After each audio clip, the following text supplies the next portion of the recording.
Ahoj, já jsem Renata, tohle je Ruby.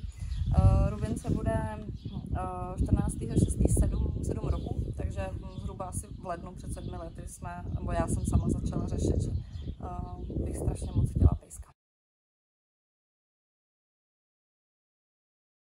Já jsem úplný začátečník, nováček, nikdy ani v dětství nikdo z rodiny nemá psa.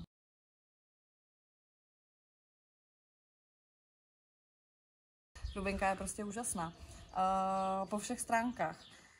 Ona je neskutečně klidná, je vyrovnaná,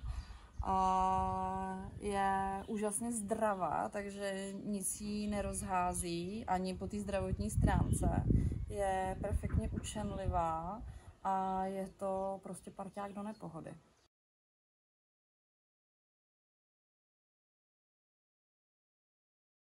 My jsme se shodou okolností stěhovali před rokem z bytu do domu.